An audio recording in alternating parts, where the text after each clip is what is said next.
بسم اللہ الرحمن الرحیم۔ السلام علیکم خواتین و حضرات، میں ہوں آپ کا جنید سلیم اور آپ دیکھ رہے ہیں انصاف ڈیجیٹل، میری اس درخواست کے ساتھ کہ اگر آپ ہماری معروضات کو پسند کرتے ہیں تو برائے کرم نہ صرف خود بلکہ اپنے دوستوں کو بھی اس بات پہ ضرور مائل اور قائل کریں کہ وہ ہمارے یوٹیوب اور فیس بک چینل کو سبسکرائب کریں۔ ناظرین، القادر ٹرسٹ کیس میں بالآخر عمران خان کو سزا سنانے کا فیصلہ ہو گیا اور فیصلہ جج تک پہنچ بھی چکا ہے۔ ذرائع کا کہنا ہے کہ فیصلہ ایک معروف وکیل سے لکھوایا گیا ہے اور یہ سکندر بشیر میمن صاحب ہیں شاید، جو الیکشن کمیشن کے بھی وکیل رہے ہیں۔ اب یہ فیصلہ پیر کے روز سنایا جائے گا، جس میں عمران خان صاحب کو 10 سے 14 سال تک کی قید کی سزا سنائی جا سکتی ہے، اور ہم یہ پہلے عرض کر چکے ہیں کہ شنید یہ ہے کہ اس میں بشریٰ بی بی کو بری کر دیا جائے گا۔ اور ناظرین، یہ سزا سنانے کا فیصلہ بالآخر اس لیے کیا گیا ہے کیونکہ مذاکرات کی بیل جو ہے وہ منڈے چڑھتی نظر نہیں آ رہی، اور اگر مذاکرات اپنی شرائط پر منوانا چاہتی ہیں طاقتور حلقے اور پاکستان کی حکومت جو ہے، تو اس کو یہ جو سزا ہے یہ ایک ٹول کے طور پہ استعمال کرنے کا فیصلہ کیا گیا۔ اچھا ناظرین، مریم نواز صاحبہ نے گزشتہ روز سرگودا یونیورسٹی میں خطاب کیا ہے۔ اس سے پہلے سرگودا یونیورسٹی میں چھٹی کر دی گئی۔ مریم نواز کی تقریر کے لیے یونیورسٹی سٹاف اور ایجوکیشن ڈپارٹمنٹ کے ملازمین کے بچے وہاں بلوائے ہوئے تھے جو یونیورسٹی میں پڑھتے ہی نہیں ہیں۔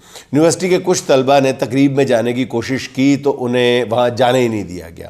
خطرہ آبویس تھا کہ اگر یونیورسٹی کے اصلی طالب علم تقریب میں پہنچ گئے یا نصف طالب علم بھی اصلی طالب علم بھی پہنچ گئے تو وہ قیدی نمبر 804 کے نعرے لگائیں گے، اور ضرور لگائیں گے، جس سے بہت بڑی خبر بن جائے گی۔ اس کنٹرولڈ انوائرمنٹ میں من پسند نوجوان بلائے جانے کے باوجود طلبہ کو سٹیج سے کئی 100 فٹ دور بٹھایا گیا، اور اتنی حفاظتی کوششوں کے باوجود تقریب میں او او کی آوازیں مسلسل آتی رہیں۔ ناظرین، یونیورسٹی میں تقریر کے دوران مریم نواز صاحبہ کبھی کھلی دھمکیاں دیتی رہیں تو کبھی تانے دینے پر اتر آتی تھیں، اور کبھی ڈھکے چھپے لفظوں میں دھمکی، ایک خاص دھمکی دیتی رہیں۔ اس کا ذکر میں آگے چل کے آپ ضرور پیش کرتا ہوں۔ اچھا ناظرین، مریم نواز صاحبہ نے کہا کہ عمران خان آج کل مکافات عمل بھگت رہے ہیں۔ کوئی ان محترمہ کو بتائے کہ عمران خان آج مقبولیت نہیں ناظرین، محبوبیت کے اس مقام پہ ہے کہ پاکستان تو کیا دنیا کی سیاسی تاریخ میں شاید ہی ایسی محبت کسی اور سیاسی لیڈر کو ملی ہو۔ عمران خان کو ملنے والی محبت اور احترام کا کسی سے موازنہ نہیں کیا جا سکتا، اگر کیا جا سکتا ہے تو شاید قائد اعظم سے۔ پھر مریم نواز ایک جگہ پہ بالکل سیدھی دھمکیوں پہ اتر آئی اور کہا کہ میرے لیے بہت آسان ہے کہ عمران خان کا کھانا اور ہیٹر بند کر دوں۔ تو صرف اتنا عرض کرنا ہے کہ ایک تو عمران خان کو جیل میں ہیٹر جیسی کوئی سہولت میسر ہی نہیں ہے، اس لیے واپس لینے کا سوال ہی پیدا نہیں ہوتا۔ دوسرا، عمران خان کو جیل میں گھر کے کھانے کی سہولت ہی نہیں دی گئی، انہیں جیل مینول کے مطابق کھانا دیا جاتا ہے، اور میں پوری ذمہ داری کے ساتھ یہ بات آپ کو بتا رہا ہوں، اور اس لیے کھانا بند کرنے کی آپ کی اوقات بھی نہیں ہے۔ اگرچہ آپ کی خواہش ضرور ہے کہ عمران خان کا کھانا اگر بند نہ کیا جائے تو کم از کم یہ روز نہ ملے۔ جیلوں میں گھر سے کھانوں کی سہولت حضور والا ملکہ عالیہ صرف شریف اور زرداری فیملی کو ملتی ہے۔ میاں نواز شریف جب اچھی طرح مجھے یاد ہے جب کوٹ لکھپت جیل میں تھے تو دن میں کم از کم وہ 12 کھانے بھی انہیں جیل میں مہیا کیے جاتے تھے۔ حالت یہ تھی کہ جیل میں تواتر کے ساتھ گوشت کھا کر میاں نواز شریف صاحب کو اکثر قبض کی شکایت رہتی تھی، اور اس قبض کا علاج جو تھا وہ بالغذا کرنے کے ہی قائل تھے۔ اچھا ناظرین، یہ محترمہ کی تقریر میں جو سب سے باریک واردات ہے وہ ہمارے دوست شہباز گل صاحب نے امریکہ میں بیٹھ کے پکڑی ہے۔ انہوں نے، اور واقعی ہمیں بھی سمجھ نہیں آئی، یہاں پہ کسی کو سمجھ نہیں آئی کہ وہ حسان نیازی کا ذکر اس طرح خاص طور پہ کیوں کر رہی ہیں۔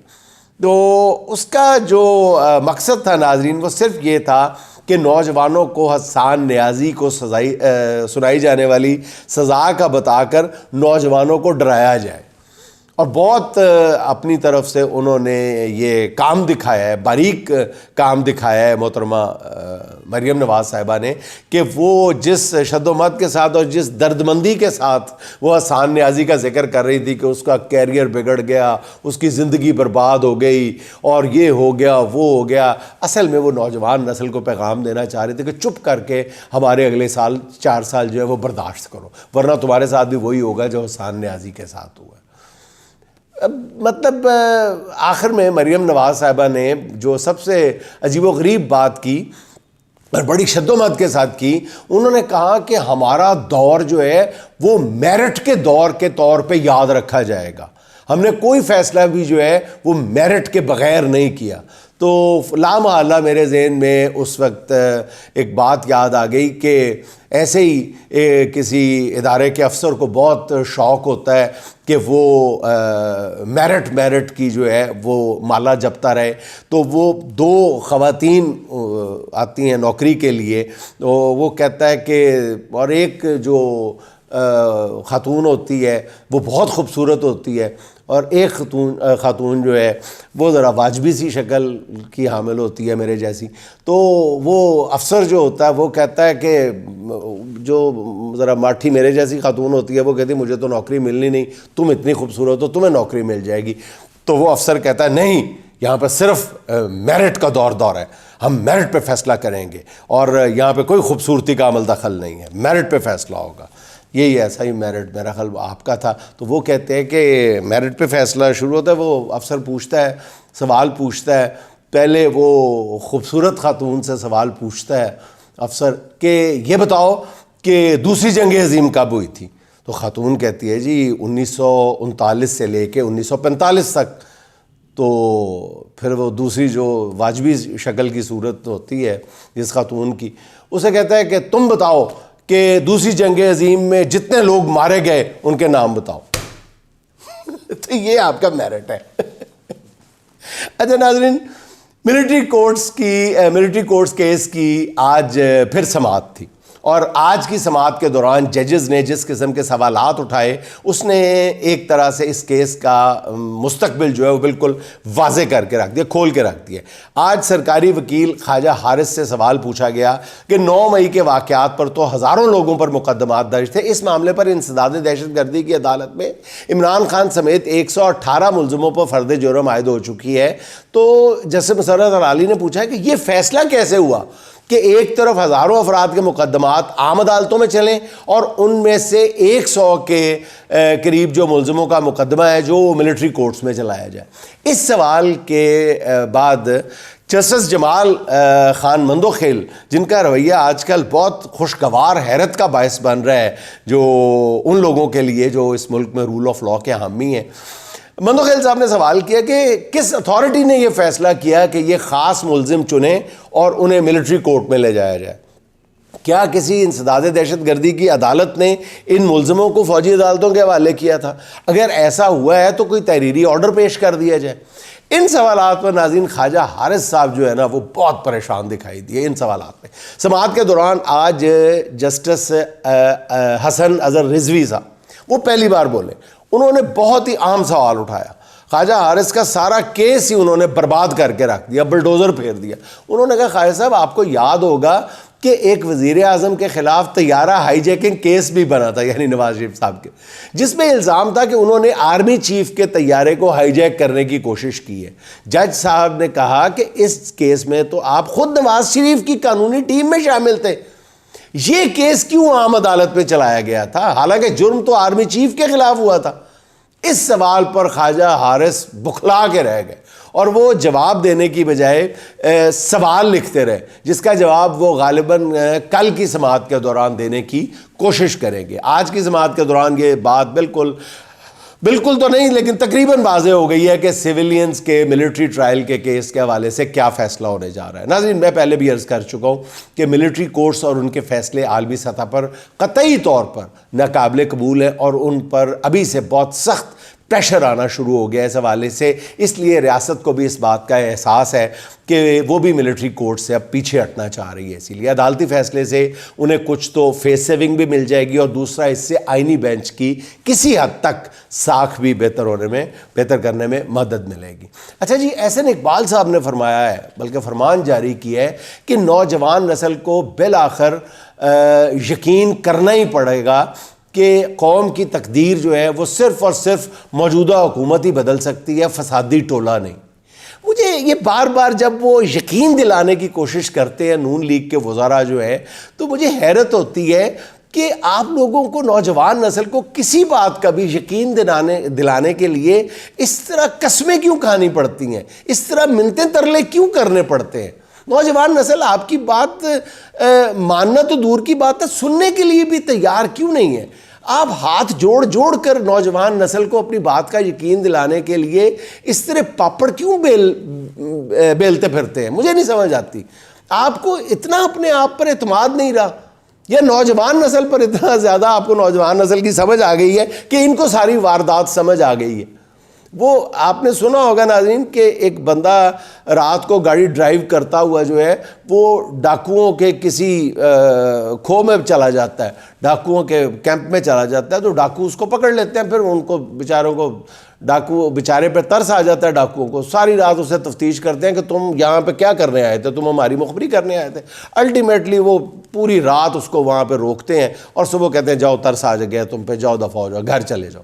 اچھا، وہ بندہ گھر چلا جاتا ہے، کہتے ہیں لیکن بات سنو، اب اگر تم دوبارہ اس علاقے میں نظر آئے نا تو تمہاری لاش واپس جائے گی، یہاں قریب سے بھی نہ گزرنا تم ہمارے. اچھا، وہ چلا جاتا ہے گھر. اگلے دن وہ پھر جو ہے وہ گاڑی لے کے وہاں پہ آ جاتا ہے اور گاڑی سے نکلتے وہ ہاتھ کھڑے کر دیتا ہے اور دور سے ڈاکوؤں کو دیکھ کے کہتا ہے کہ بے شک آپ مجھے گولی مار دیں، بے شک مجھے گولی مار دیں، لیکن یہ گاڑی میں بیٹھی ہوئی میری بیوی کو یقین دلا دیں کہ میں کل رات جو ہے وہ کسی خاتون کے پاس نہیں تھا، آپ نے مجھے یرغمال بنایا ہوا تھا. تو حضور والا، آپ اس حد تک چلے گئے ہیں قوم کو، نوجوانوں کو خاص طور پہ یقین دلانے کے لیے. اگر قوم آپ کی، نوجوان آپ کی بات نہیں مانتے تو پھر آپ ہی قوم اور نوجوانوں کی بات مان لیں. اچھا ناظرین، سپریم کورٹ سے ایک اور بڑی خبر آئی ہے. لاہور ہائی کورٹ بار نے آئینی بینچ میں درخواست دائر کر دی ہے کہ 26ویں ترمیم کے خلاف کیس سننے کے لیے جوڈیشل کمیشن کو سپریم کورٹ کا فل کورٹ بنانے کا حکم دیا جائے. جوڈیشل کمیشن یہ آرڈر جاری کرے.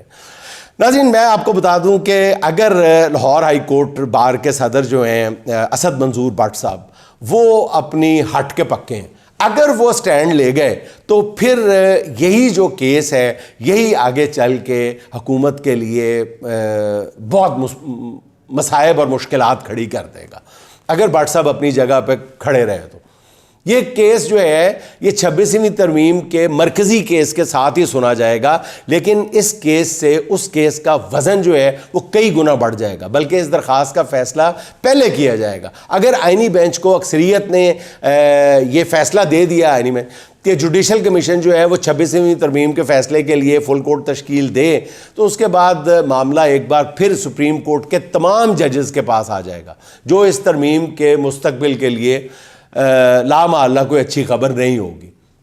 اچھا ناظرین، جیسا میں نے پہلے عرض کیا کہ بڑی خبریں اب باہر سے ہی آئیں گی، روزانہ ہی عرض کرتا ہوں، اور اب بار بار اس بات پہ بھی زور دیتا ہوں کہ لوگوں کی نظریں امریکہ پہ لگی ہوئی ہیں، لیکن اصل خبریں برطانیہ سے آئیں گی. اب برطانیہ سے بڑی خبر آئی ہے کہ جہاں 15 جنوری کو برطانوی پارلیمنٹ میں ڈی چوک سانحہ اور پاکستان میں ملٹری کورٹس پر بریفنگ دی جائے گی. اس بریفنگ کا اہتمام جو ہے وہ برطانوی پارلیمنٹ میں فرنٹ آف ڈیموکریٹک پاکستان سے وابستہ برطانوی ارکان پارلیمنٹ کی کوششوں سے ہو رہا ہے.